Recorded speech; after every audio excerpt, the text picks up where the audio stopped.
আমার তরফ থেকে সবাইরে ঈদের শুভেচ্ছা। আপনারা ঈদের পরের দিন এত কষ্ট করে আসছেন, এই জন্য আমি আপনাদের অনেক অনেক ধন্যবাদ জানাই। এবার ঈদের পরে আপনাদের সাথে আমার প্রথম দেখা, তো একটা জিনিস আপনারা আমার সাথে মনে হয় রিয়েলাইজ করছেন, আমার কথা শোনা যায় কিনা, এই আপনারা রিয়েলাইজ করছেন যে দেশের আইন শৃঙ্খলা পরিস্থিতি রক্ষা করা কী রকম কষ্ট। আপনারা এই যে অল্প কয়েকজন ভাই আছেন, একই গোত্রের কিন্তু সবাই, আপনাদের ধরনের নিয়ন্ত্রণ করতে কীরকম ঝামেলা হয়ে যাচ্ছে। এরকম পুরা দেশের 18 কোটি মানুষকে নিয়ন্ত্রণ করা যে আইন শৃঙ্খলাতে কত ধরনের কষ্ট, এটা আপনাকে দিয়ে আপনাকে ধন্যবাদ দেই। আপনারা সবসময় খুব ভালো সংবাদ পরিবেশন করেন, এই জন্য আমি আপনাদের ধন্যবাদ দেই। আমি আপনাদের এবং আপনাদের পরিবারের সবাইকে আমার ঈদের শুভেচ্ছা।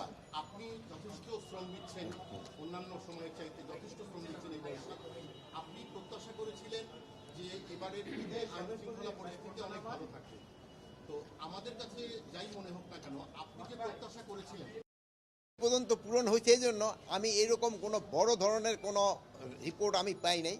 হ্যাঁ, রাস্তাঘাটে তো দুই একটা অ্যাক্সিডেন্ট হয়েছে, এটা তো আমি না করব না, কিন্তু ওই ধরনের কোনো বড় ধরনের কোনো ঘটনা ঘটে, দুই একটা ছোটোখাটো চুরি চেষ্টামি এইগুলি তো হচ্ছে, এটা না, বাট বড় ধরনের। এই জন্য আমি মোটামুটিভাবে খুশি, যেমন আপনারাও খুশি, আমিও খুশি। রাষ্ট্রপতি মহোদয়, আব্দুল হামিদ সম্পর্কে মামলা মাথায় নিয়ে একজন সাবেক রাষ্ট্রপতি বিদেশে গেছেন, আবার ফিরে আসছেন, তার বিরুদ্ধে এখনো কোনো ব্যবস্থা নেওয়া হয়নি।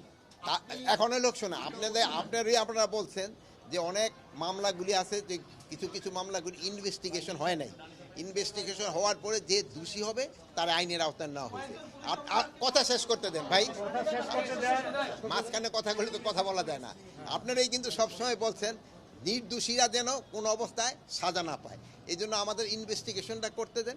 যদি ইনভেস্টিগেশন করার পর যেই দোষী হোক না কেন, কাউরে আইনের বাইরে থাকা হবে না, তারা আমরা অবশ্যই আইনের আওতায় নিয়ে আসবো। মাননীয় উপদেষ্টা, বিষয়টা এরকম যে ফৌজদারি মামলা যাদের বিরুদ্ধে আছে তাদের মধ্যে তদন্তে মোটামুটি প্রমাণ রিকোয়েস্ট করছেন, আপনারই বলেন নাই ভাই, হাসতেছেন তো, বলেন আপনারই বলছেন, আপনাকে কথাই তো আমি রাখতেছি যে তারা ওইভাবে প্রমাণিত না হলে তারা আমি কেন একটা নির্দোষ লোকের কেন তো আমি সাজা দিব, কিন্তু সব ক্ষেত্রে একটা নির্দোষ লোকের আমি কেন সাজা দিব, একটা আরে ভাই শেষ করতে দেন, একটা দোষী দিয়ে হবে তারা আমরা শাস্তি দিব।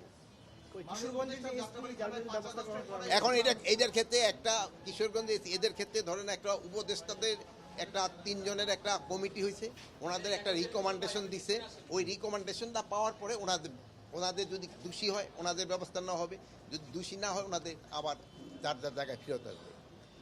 আর কোনো কিছু তো আপনারা দোয়া করেন, ভালো থাকেন, আমি আবার দেবো।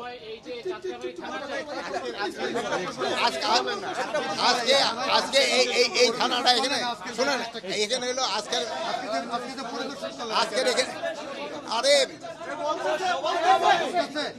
শুনে আমি আজকের পরিদর্শন হলো এদের সাথে, 1 নাম্বার হলো ছিল ঈদের শুভেচ্ছা বিনিময় করা, 2 নাম্বার তাদের থাকা এবং খাওয়ার ব্যবস্থা দেখা। আপনারা আমি খাওয়ার এখানে একটুখানি আমার কাছে মনে হলো যে এরা বললো যে দুপুরের যে মেনু রাত্রে একই মেনু, বা 2 ধরনের রেট, এই জন্য আমি তাদের বলছি একটা ইনভেস্টিগেশন করে একই রেট হয়। আর আমি আরেকটা বলে গেছি, একজন এসআইরে পুরা পার্টিকুলার ডিউটিতে রাখবে, যিনি এদের খাবারটা তদারকি করবে। আর একটা হলো আরেকজন এসআইরে নিয়োগ দিবে, যিনি তাদের থাকার ব্যবস্থাটা তদারকি করবে, যেন সবাই এখানে, যেহেতু তাদের প্রচুর পরিশ্রম করতে হয়, যেমন আপনারা অনেক ঈদে যান নাই, পুলিশেরও কিন্তু ঈদে যাইতে পারে না, এখন কিন্তু থাকা খাওয়াটা যেন ঠিক রকম হয় এটা দেখার জন্য।